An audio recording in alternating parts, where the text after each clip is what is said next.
And what do you think of the lawsuits or the sort of like attack on staking in the US? And obviously, sort of Coinbase has been a big target, but with that, you've seen Illinois and Alabama drop their staking lawsuits against Coinbase. Like, do you think that's starting to change? Is there promising light there? Yeah, I mean, I think that look, the SEC staking guidance was a massive, step in the right direction to clarify what technical staking services are, what categorizes them, and also what distinguishes them from things that maybe look more like lending programs, right? And I think that was very, very important.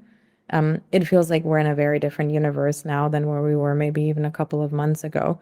And I think that's ultimately going to be a good thing, right? To unlock, participation.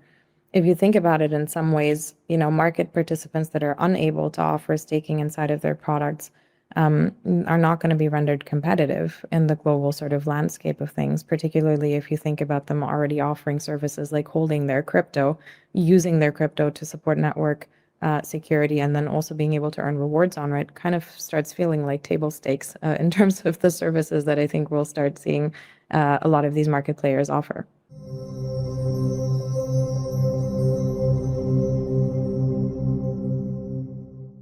Alrighty, everybody, what is going on? Welcome back to another CYPRX video breakdown. Going back in time a few months ago to what the Alluvial CEO had said, that organizations and institutions that do not offer staking capabilities on digital assets and their products are going to lack competitiveness, and that the landscape has completely changed. We're in a different universe now around the SEC staking guidance and what is allowed in the digital asset ecosystem when it comes to yield generation. And we are seeing this all play out in real time. So in today's video breakdown, we're going to go down the rabbit hole. I'm going to show you guys some recent ongoing fundamental developments surrounding Solana and the XDC network, all having to do with yield generation. Again, this notion that we have been trying to beat into everybody's heads that now is the time to start to learn how to generate yield on your digital assets, because DeFi adds an extra added layer of utility to these digital assets. And we're entering into an era where we are not going to have to sell our assets for fiat, and instead can hold them long term, generate yield, compound the rewards, and have, again, a zoomed out perspective. So let me show you guys that the largest organizations in the game are focused on exactly that. Bitwise, as of October 27, 2025, it is only 2 days old as of time of recording this, launches the BSOL, first spot Solana ETP in the US, aims to stake 100% of assets in-house, powered by Helios to maximize Solana's 7% average staking rewards. This goes on to read, Bitwise Asset Management, the global crypto asset manager, with over $15 billion in clients' assets today, announced the launch of the Bitwise Solana staking ETF. BSOL is the first ETP in the US to have 100% direct exposure to Solana, and one of the first crypto ETPs built in staking. This is huge confirmation, ladies and gentlemen. If you've been watching CYPRX for some time now, smash that thumbs up button and subscribe, because we have been saying that this is going to happen. Yield is the new sexy. It is going to render organizations non-competitive if they do not offer these services to their clients. Bitwise intends to stake 100% of the fund's Solana holdings through Bitwise on-chain solutions powered by Helios, the leading Solana staking technology, known for its high performance, technical excellence, and security. The strategy aims to maximize investor participation in Solana's average staking rewards with over 7% yield. So this was such a great announcement as of recent. And if we come over here, we can see massive amounts of institutional interest in record-breaking numbers. So it says here, a record-breaking debut. According to Bloomberg analyst Eric B. BSOL's $56 million in the first day volume was the highest in 2025, beating the launches of about 850 other new funds, including Rex Osprey and the XRP ETF. For comparison, on its first day, September 18th, XRPR, which is the XRP ETF, raised $37 million, with $24 million coming within its first hour and a half. Additionally, within 5 weeks, it had more than $100 million in assets under management. BSOL's finer figure outpaced XRPR's debut return by more than 18 million, and strong investor confidence was anticipated even before trading began. Bull Chains had predicted it would hit 52 million on its opening day, which was only 4 million shy of the eventual amount. Bitwise Asset Management launched the BSOL on NASDAQ under the Securities Act of 1933. This gave investor direct access to Solana with staking rewards of about 7%, no management fees for a limited time. So huge announcements as of recent within the last week, depending on when you're watching this particular video breakdown. But this just goes to show that digital assets, crypto, and yield generation are the future of finance. Now, this was posted from Ondo Finance, a little clip of the Federal Reserve Summit that took place with a bunch of industry-leading experts from the likes of large organizations that are involved heavily in the crypto ecosystem. Take a second and listen to what the CEO, Don Wilson, said from DRW Trading, and an individual representative, the COO of BlackRock, Rob Goldstein, talking about their vision for the digital asset ecosystem. My expectation is that in 5 years from now, that every instrument that is traded frequently will be traded on-chain. I think it's quite clear that if there are $4.5 trillion in digital wallets today, that number is going up, not down. They'll have access to traditional capital markets instruments like stocks and bonds, and they'll have access to funds that companies like Franklin and BlackRock create. They'll have access to ETFs. They'll have access to model portfolios that will be on-chain, hit a button, automatically happens and automatically rebalances. I believe these things are a question of when, not if. So you heard the gentleman mention it is a matter of when, not if. All of financial assets, all of traditional finance coming on chain, which leads me over to start to talk about what has recently been taking place on the XDC network. This is Atul Kakad. Hopefully I'm pronouncing his name correctly. Probably not. I apologize. But he goes on to talk about in this recent interview that there's a $10 trillion opportunity ongoing for the trade finance ecosystem and how XDC network is set to capture a large portion of that market share. It's going to need a lot of experience. It's need a lot of bankability and longevity. All these factors together, I think XDC will take a large market share in that 10 trillion that Citi report has predicted that it will go in the next few years. ISO 20022, which is one of the key developments that has happened in payment space, that your transaction has to be supplied with a compliant ISO 20022 message. That happens right now on XDC network. So as main financial institutions start coming to XDC, as there's more regulation around it, all these factors are going to matter, because that 10 trillion is going to need a lot of compliance. It's going to need a lot of experience. It's need a lot of bankability and longevity. All these factors together, I think XDC will take a large market share. So he's talking about how in order for these institutions to onboard, they're going to need something that's regulatory compliant. They're going to need something that has the ISO 20022 messaging standard embedded into its infrastructure. And he's again talking about how he believes that XDC is set to take a large market share of this 10 trillion. Well, if we come over here, back from the plug and play summit that took place a few months ago, this is only from 4 months ago, so still in 2025, here he goes on to talk about how XDC is working with large jurisdictions and governmental entities.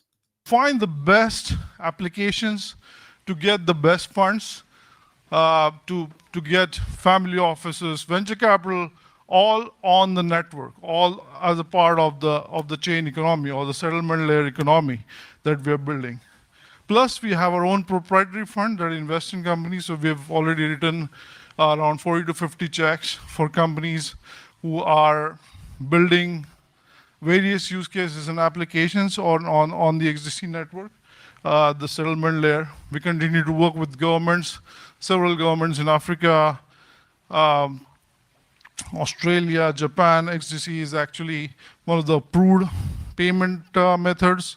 Even in Indonesia, it is an approved payment method, or even in Philippines. So there's a lot that goes on, and we are XDC is working with governments in Africa, in Australia. It's an approved payment method in the Philippines and Indonesia. Huge verbal confirmation that XDC is going to be a major player in the future. And now we can see this in real time. Since we're on the topic of yield generation, if we come over here to the Trade Treasury Payments or TTP LinkedIn profile, this was posted only 11 hours ago, where they're talking about the TFD Initiative Trade Finance Investor Day set to take place the 10th of November in 2025. And if we come down here, this is going to be an event that takes place with Deepish Patel, Managing Director and Editor-Chief in Trade Treasury Payments. But what I want you guys to focus on down here is who else is attending. Boris R., the Head of Markets and Growth at Casu Finance. Mind you, again, this is taking place in just a couple of days from now, depending on when you're watching this particular video breakdown. And so what are they going to be discussing and talking about? Well, it says right here, key topics include tokenizing trade receivables into yield-bearing assets. There's that key vocabulary word right there. Bridging the language gap between TradFi and DeFi. And so we know Casu Finance is attending this event. Well, if we come over here and we read a little bit about the event, it says, by transforming physical and financial assets into blockchain-based tokens, tokenization delivers new levels of liquidity, transparency, and efficiency. Casu Finance is turning trade receivables into fractional yield generating tokens. And who is at the front line of this entire thing? Well, if you guys remember just a few weeks ago, this is from September 1st, 2025. In the rapidly evolving landscape of real-world assets and decentralized finance, partnerships between blockchain networks and innovative credit platforms are paving the way for more accessible, compliant, high-yield opportunities. The XDC network, a layer 1 EVM leader in hybrid blockchain solutions for global trade and finance, announced a $1 million investment into what? Casu Finance through its VC arm. XDC Ventures, this move not only anchors Casu's latest funding round, but also signals deeper collaboration in on-chain private credit. To explore the implications, we spoke with Luke Loam, founder of Casu Finance, and a couple of other individuals from XDC Ventures, including Sean White, the Australian Ecosystem and Business Development Manager for XDC Network. And one of the key takeaways down here, it says, we're thrilled to welcome XDC as both a strategic investor and long-term partner. Their trade finance focus, real-world asset native infrastructure, and global network make them a perfect match for Casu's mission to unify TradFi and DeFi compliantly. This agreement represents more than just capital. Casu and XDC will collaborate on a suite of synergistic initiatives aimed at expanding access to institutional, risk-adjusted yield in the DeFi landscape. So just again showing you guys that XDC is at the forefront of this. And these recent announcements that took shape a couple of weeks ago, including organizations like Casu Finance, are now turning up in summits taking place later on in the year where they're talking about turning trade receivables into fractional yield generating tokens. So again, just more confirmation that this is the future of finance. Last but not least, since this fundamental piece mentioned Sean White, and since we're on the topic of mentioning that XDC is compliant and working with governmental entities in a regulatory fashion, here this says from XDC Australia, XDC Network is proud to share that Australian manager Sean White will be representing on the VLEI and trade panel at this year's GLEIS forum. Local international attendees, including regulatory heavyweights and central banks from across the globe, will hear on the impact of the GLEIF, geez, that is a good acronym to say 5 times fast, an interoperable LEI is having on the Web3 ecosystem itself, delivering the tech benefits that only blockchain and AI can to the international trade and supply chain industries. And of course, XDC is at the front and center of this important conversation. So if we click on this, just so that way you guys understand what this is, okay, so it says right here, this is the second annual edition of the Global Legal Entity Identifier System. So that is what GLEI stands for. In the format after the hosting in Paris and France back in 2024. This year, Sydney hosts the GLEIS forum, and XDC Sean White has been asked by the GLEIF to participate in the trusted trade enabling global trade and digital identity with the VLEI panel alongside industry and regulatory colleagues. So again, just showing you guys that XDC is at the forefront of this digital transformation. We had major announcements from large organizations in this space like Bitwise confirming that staking and earning yield is going to be the new sexy. And we see upcoming summits where XDC and organizations that have partnered with XDC in the past are at the forefront of discussing and talking about yield generation in this new financial ecosystem. As always, bringing you guys some of the realest insights in the game. No hopium, no hype, just trying to show you guys that now is the time to lock in, focus on generating yield on the digital assets that you're already holding to accumulate more. As always, be cognizant, be aware out there. Remember, none of this is financial advice. Always attempt to go out there and do your own personal research. With that being said, if you guys enjoyed, smash that thumbs up button and subscribe, and I'll see you all in the next video breakdown.